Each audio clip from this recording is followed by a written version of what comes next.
seems to be. Let me just make sure. All right, you ready? Suzanne, you're going to join me? Hi, everybody. My name is Whitney Sparks, and I'm going to be reading today an essay from this book, Freedom Challenge. And the essay is by my mom, Pamela Sparks, whose birthday it is today. No, you can't. She passed away 20 years ago. You can't. So here's the essay, The Daily Rhythm of Life. This is my family. That's me.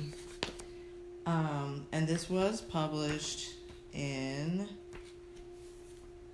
1995. You gotta find Brendan on your book. I was 10. Yeah, he's in the book. Come on up here.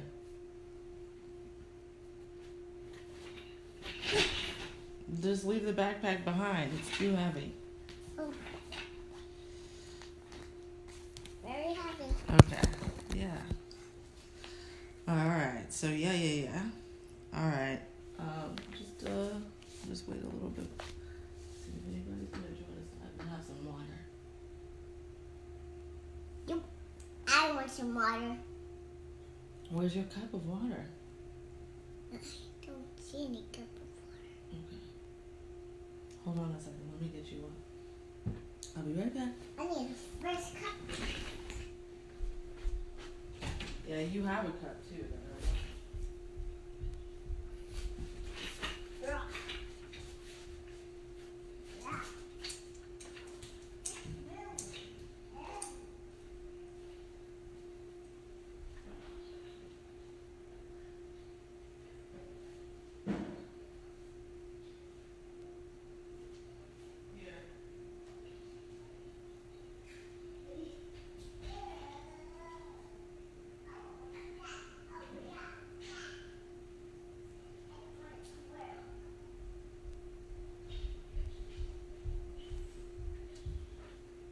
Okay, are you gonna hear?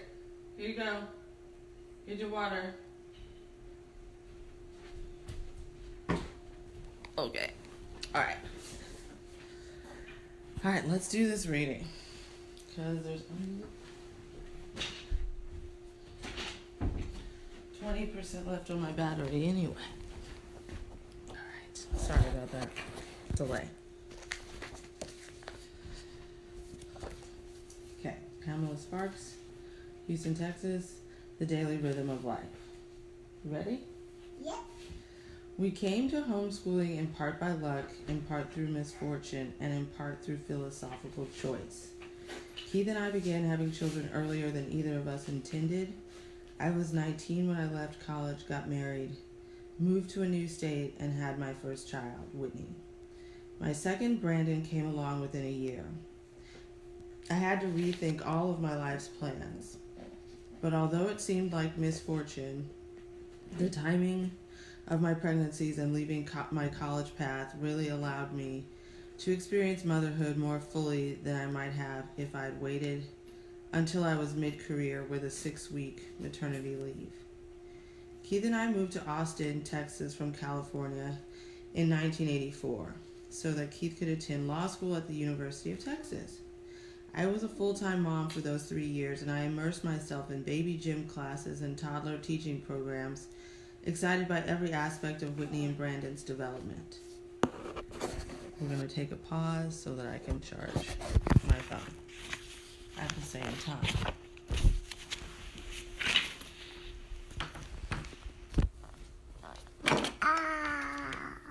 Because it's telling me it has to be charged. Sorry for the interruption. Okay, and the change of angle. Can you please get off my arm? Like, okay. Lay down right here. No, you gotta move now. Ow. Please move.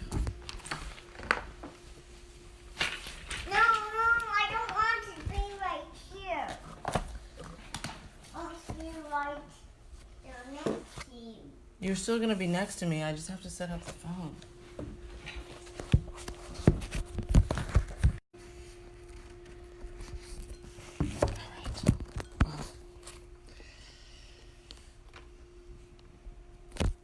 Here we go.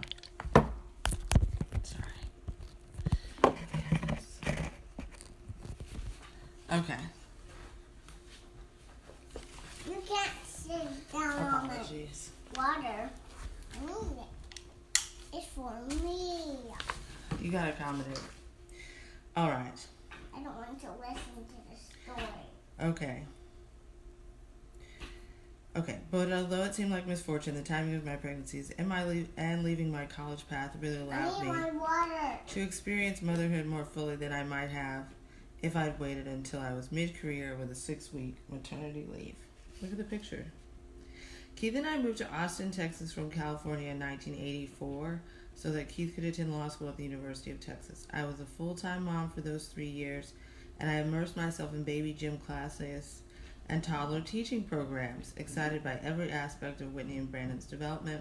I got my first awareness of homeschooling during this time and was immediately attracted. I had become involved with an organization called Renaissance Child, which conducts workshops, holds parent meetings, and offers information and materials on early childhood education. It was wonderfully stimulating. I don't want to listen to the story now. Okay, well, you can get down. One realization in particular that I gained at the time sticks with me because it dramatically influenced my approach to parenting and later my decision to homeschool. Are you sure? Yep, I am. I want Okay. to watch TV. I came to see learning as a survival mechanism, as natural and as crucial as the instinct to suckle. Human beings learn, and unless this process is thwarted, we learn eagerly. During the early years, children have to amass amazing amounts of information in order to survive and hopefully thrive in the environment they are born into. Without formal instruction, they easily learn. Can you shut that door, please? They easily learn everything from the names and faces in their world to the language or languages in their home, to the names of plants and animals, to household objects and how they work, to colors, shapes, and textures. They- You can be in or out, but the door is being shut. The door is not being shut. Yes, it is. It's not. 1, It's, 2, I need it open. shut the door, or you have to be outside the door when the door is shut.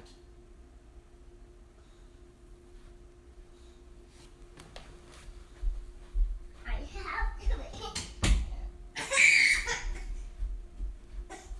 Okay, then I'm gonna lock you outside. No, you don't. All right, then be quiet and let me finish reading the story. It. Don't lock it. Sorry. I need it. Without formal instruction, they easily learn everything from the names and faces in their world, to the language or languages in their home, to the names of plants and animals, to household objects and how they work, to colors, shapes, and textures. They learn about their bodies and how to crawl, walk, run, throw, catch, and jump. All of this may seem obvious to you and not at all enlightening, but for me at that time, thinking consciously about my toddler's busy learning allowed me to see their activities with respect and patience. Whitney's desire to pour her own juice at 2, while messy and inconvenient for me, was important and educational for her. Brandon's obsession with emptying and refilling drawers or cupboards or bowls truly served some other purpose besides undoing all of my housekeeping efforts. I must relay an anecdote about a particularly patient and perceptive mother who recognized the pursuit of discovery at hand when her 2-year-old broke a dozen eggs, one by one, on the floor. Upon viewing the mess, she exclaimed, "Oh, darling, they're all the same inside." Truly, I too came to take delight in my children's curiosity and daily discoveries. The theories of Glenn Dauman, the director of the Institutes for the Achievement of Human Potential, and Renaissance Child, encourage parents to recognize the preschool years as a prime learning time neurologically, and then to take advantage of this neurological predisposition positioned to promote greater learning. Inspired by both, I actively tried to create a stimulating learning environment in our home. So we did lots of reading and counting, singing and listening to music. I involved the children in cooking or just mixing and stirring, and cleaning. I showed them hundreds of picture cards of everything from birds and fish and reptiles and other animals to flowers and trees and other plants to seashells, planets, constellations, maps, flags, vehicles, art prints, and famous artists or inventors or leaders or writers. I remember that well. We took outings to parks, zoos, museums, the grocery store, and ball games. I really took my role as the parent educator to heart, and I think I enjoyed all of our activities and outings as much as the children did. So, as I looked ahead, I was already forming reservations about schooling. I wanted always to preserve the curiosity and eager learning I saw in Whitney and Brandon. And furthermore, I selfishly enjoyed teaching them and learning with them. Do you need help? Yeah. But You got it. just got it. When Keith graduated from law school, we moved back to the Bay Area in California. We lived on campus at Stanford University so that I could finish my degree. Keith commuted to San Francisco to work at a law firm, and we arranged childcare for the first time through two dramatically different preschools. One was the on-campus laboratory school being at Stanford. It was wonderful in so many ways. The children entered a large space arranged with choices every day. Play-Doh table, block area, painting easels, a daily prepared craft activity, an imaginative play area with dress-up dolls and homemaking furniture, a puzzle, manipulative play area, music, a reading area, and an area with access to paper, writing, cutting, stapling, and pasting materials. The yards were huge with man-made grassy rolling hills, bridges, gazebos, animals, gardens, sand and water play, oversized blocks, playhouses, boats, and trains, climbing structures, swings, and slides. I still think fondly of the Bing schools as an ideal form of schooling. A rich environment with free choices and non-compulsory attendance makes a wonderful learning place at any age, kind of like a museum or library. Unfortunately, there was space for one of our children, but the other had to go on the wait list. And Bing was expensive, and we couldn't afford the 5-day program, so we looked for another preschool. We saw a lot of noisy, chaotic environments, cramped spaces, and frazzled teachers. So when we stumbled into the quiet, ordered, well-spaced atmosphere of a Montessori preschool, we were impressed. The teachers were calm, friendly, and certainly in control of their classrooms. The children were all quietly busy, no running or screaming or messy toys. We selected this school and sent both children there 3 days each week. We also sent Whitney to the Bing school on Tuesday and Thursday mornings while a sitter came to care for Brandon. We learned many things. Whitney loved the Bing school. At first, she wanted me to stay with her, so I arranged to assist in her classes for 1 quarter.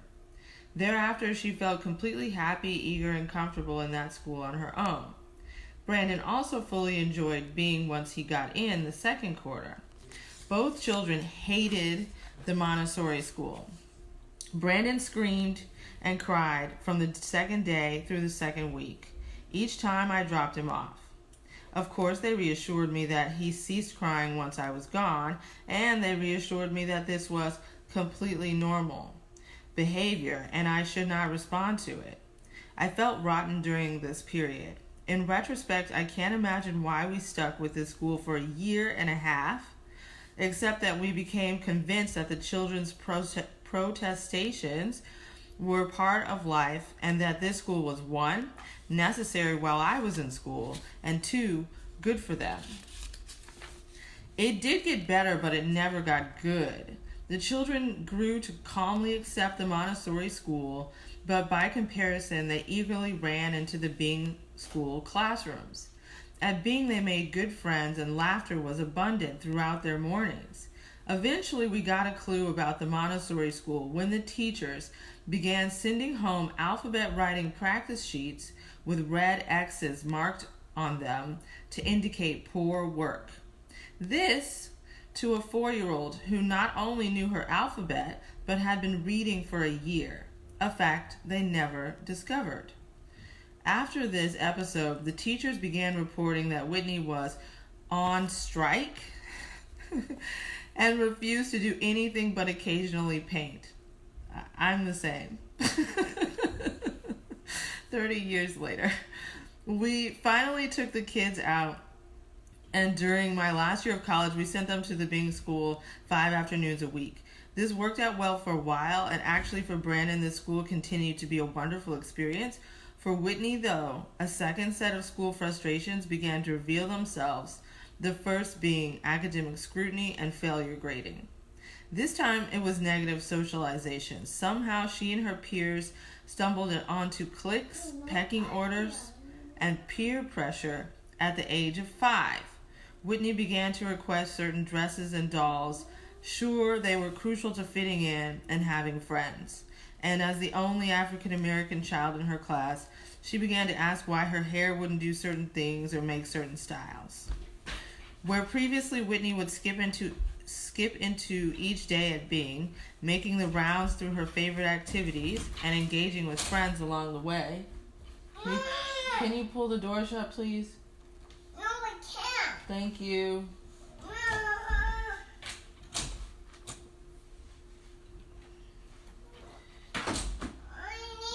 And engaging with friends along the way. Now she... Okay, ask your daughter to turn on the light. Now she would fretfully anticipate her arrival. Upon entering the class, she would make a beeline for a group of girls huddled over the important assessments of the day. Who wore what, who brought what toy, who would be included, and what, en masse, they should do. Whitney began crying and then fighting in reaction to the fears and realities of exclusion. Keith and I were mostly ineffective in helping her cope. We ultimately took her out for a while and then found a way to finish the year as peacefully as possible. It is interesting to think back on those dynamics in light of the recurrent question we hear as homeschoolers. What about socialization? There does come a time when when friendships become important. They begin to figure out what it means to be a friend or to have a friend and how to make friends and keep friends. It seems that Whitney and the other children in her homogeneously age-segregated class were all coming to these questions at the same time and experimenting with answers. They were all just beginning to learn and unfortunately didn't have their parents around for more mature models of behavior or for assistance in the midst of the process. So they arrived at that awkward, frustrating, and often hurtful ways of attempting to make or keep friends. And one unresolved, awkward, or hurtful situation seemed to build upon another until insecurities and fears and negative patterns set in. Keith and I would talk with Whitney in the evening about some situation that had occurred, and we would all come to some resolution and good resolve for the next day. But somehow things wouldn't play themselves out for Whitney as we had anticipated, and she would flounder in her attempt to find a new solution. It was really tough on her emotionally. If Whitney had continued in school, she would have been forced to handle it, and I'm sure she would have, but I'm not sure we or she would have been happy with the results. Too many children at the mercy of their social environments develop mean or self-defensive coping mechanisms, or they become materialistic and self-absorbed in pursuit of fitting in, or self-esteem falls, resulting in lack of confidence or false bravado and showcasing. And all of these problems are compounded when children bring into their peer relations frustrations at home or with teachers. These are not even the worst of the effects of negative socialization. The inability of male and female adolescents and later adults to communicate well is, I think, directly related to the awkward and artificial social arena of the schools. Not to mention peer pressure ills like premature sexual involvement, drug use, and criminal behavior. For children in homeschooling families, there can be plenty of socializing, but they are not isolated from a larger community context, individual assistance, and mature models of behavior. And rarely do they feel at the mercy of their social environments. My son encountered a real bully on his Little League team last year, but he did not have to deal with this child beyond that arena in which he chose to participate. Further, he knew other kids in separate settings, so his whole social identity was not on the line. He was psychologically free to decide for himself how to handle the situation, and he handled it well. However, had he failed in this particular encounter, it would have been a passing reality to learn and grow from, not to be doomed by for the whole school year or even for years as reputations linger. Some argue that social Darwinism is a reality and children need the training ground that schools provide. Perhaps, but I think what happens more often is that in adulthood, we have to shake off those childhood insecurities and unhealthy coping mechanisms in pursuit of better relationships and greater self-esteem.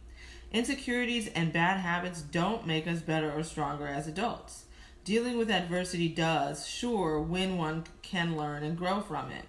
And good friendships make us better and stronger as adults. With freedom from the social constraints of school, successful social connections can be maximized.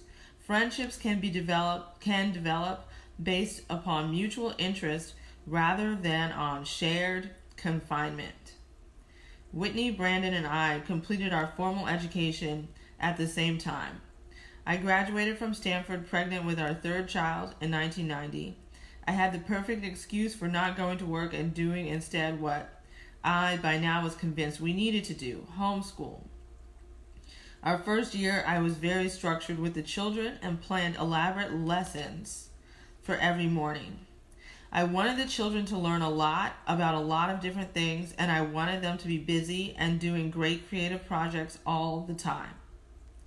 I didn't want to bore them or force them though, so I had this idea that if I had lots of great projects and activities prepared and displayed every morning, they would naturally gravitate to them, learn by doing these great things, and I wouldn't have to play the heavy teacher too much. So that's what I did. In different sections of our dining room, I set up separate projects for math, science, history, art, and language arts. I insisted that the mornings be spent on these activities. Although the children didn't have to do everything every day, they had to eventually make the rounds. They seemed to enjoy these morning lessons, and I did take pains to prepare fun, interesting projects, but they also questioned me periodically, do we have to do these morning lessons? Initially, I did feel pressure to prove that homeschooling would work. I also had the notion that the children should amass as much information as possible, as quickly as possible. That was a holdover from my Renaissance child activities and the theory that young children are neurological sponges, so I tried to stuff them full of knowledge. I think the failure of this approach is obvious from the cram, test, and forget syndrome that many children in school adopt in response to teachers' attempts to stuff them full of knowledge. David Guterson illustrates this point well in his book, Family Matters, Why Homeschooling Makes Sense. Guterson and his wife homeschool their 4 children, but he also teaches high school English, and he tells about running a little experiment with his students. In addition to regular Friday quizzes, which were a standard part of the curriculum, he began to repeat the same quizzes on Monday. The Monday quiz was the same as the one on the previous Friday, except that it would not count towards the student's grades. No student ever scored as well on Monday as he or she had scored just 3 days before. The point, of course, is that if we're interested in real education, we have to utilize methods that promote learning, not just test performance. Eventually, the death of morning lessons came from my own fatigue. It was simply too much for me to keep up with them amidst the rest of life and the new baby. During this lull in my teaching, I rediscovered my children intellectually. When Whitney and Brandon had been 3 and 2, it was appropriate for me to initiate a steady stream of activities and to guide most of their games or outings. They had wanted my initiative and active participation. In fact, they had followed me around and wanted to participate in everything I did. But now, at 6 and 5, they had their own ideas and games and pretend world. These didn't have anything to do with me or what I might be interested in teaching or planning for them. And they needed time to pursue these things. It was very good for me to rediscover the reality that children learn all the time and that they learn a great deal through play and learn best what they're interested in. So, lots of interesting subjects that I would not have thought to teach, and even academic subjects that I was interested in presenting emerged spontaneously through Whitney and Brandon's pursuits. When I did step in to help structure their learning, I could now draw upon their interests for much more effective lessons.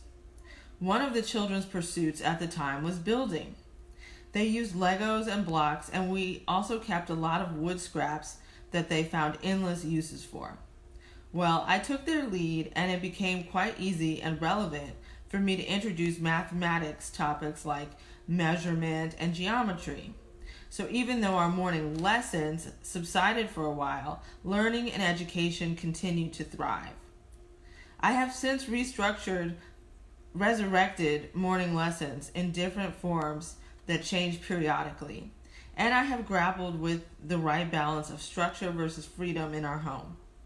Ideally, I've decided the children should have some responsibilities and some good habits, and then plenty of time and assistance in pursuing their own interests. Responsibilities include things like care for their person, their home and environment, pets when they have them, meals, the yard and garden, etc. Good habits include things like reading, keeping a journal, writing letters, using the dictionary and other reference books. This is before the internet. Fixing and mending things, and saving money and keeping a budget. The way we operate now, maintaining responsibilities and good habits, along with helping the kids pursue their own projects, plays a larger part in our homeschooling than do scheduled lessons. We have specific expectations for the children, like writing 2 letters per week, keeping a daily journal, or cleaning the bathroom, and we have a chart to record things. However, they do these things on their own, not at a scheduled time. While less structured than our previous lessons, these responsibilities and habits are perhaps more important because they are a part of the daily rhythm of life we are trying to pass along to our children. Hopefully, these will become second nature and contribute to their lifelong learning and living. Right now, morning lessons are primarily reserved for math and Spanish. We do math work together daily, and we have a tutor that comes to the house weekly to help with our Spanish. Periodically, other topics come up that require structured attention, and we might focus on, say, grammar or geography for a while.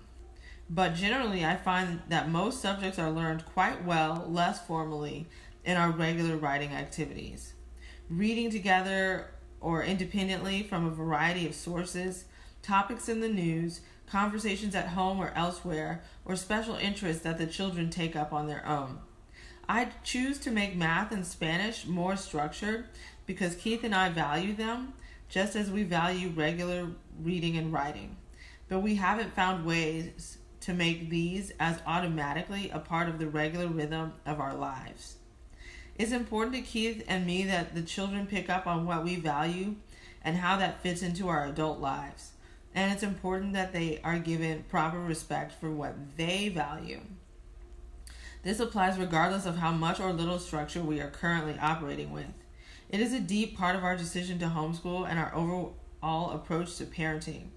I think that children are about the business of growing up, and they seek to learn what their parents or other role models know and do and value. That's what makes learning real and relevant instead of abstract and artificial.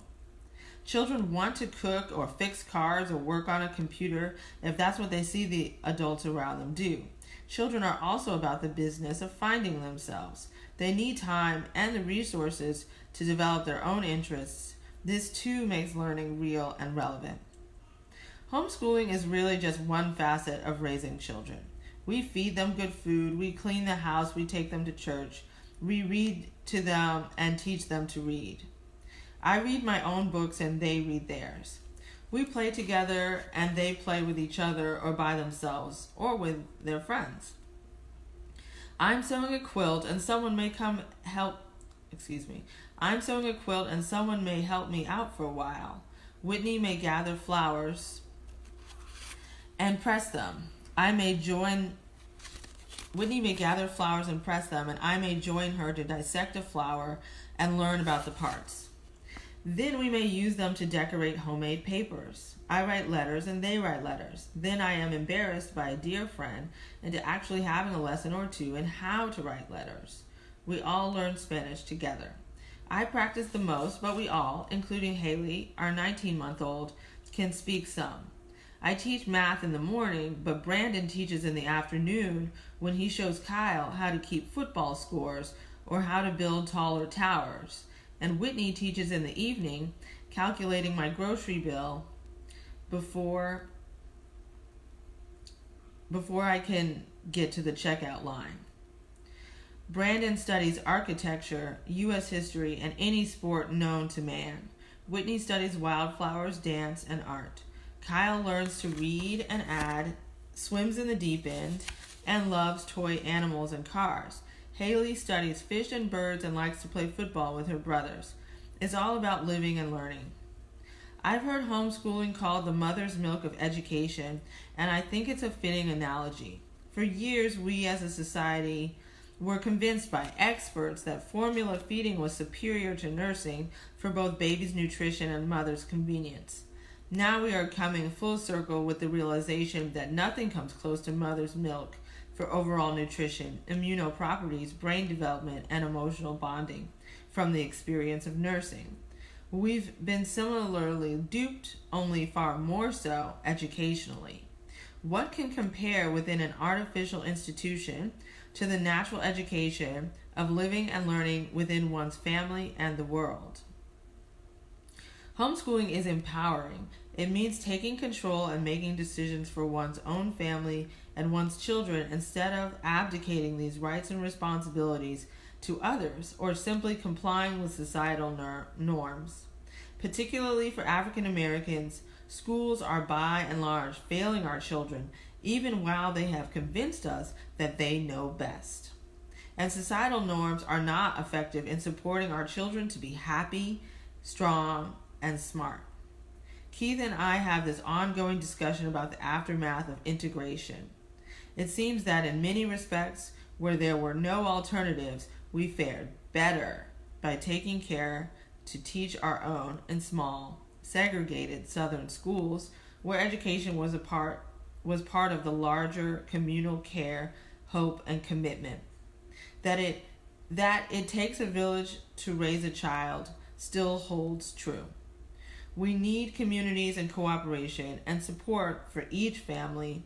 We've gone awry to take child rearing and education as part of that too far from the individual family and community out to these nebulous experts and institutions.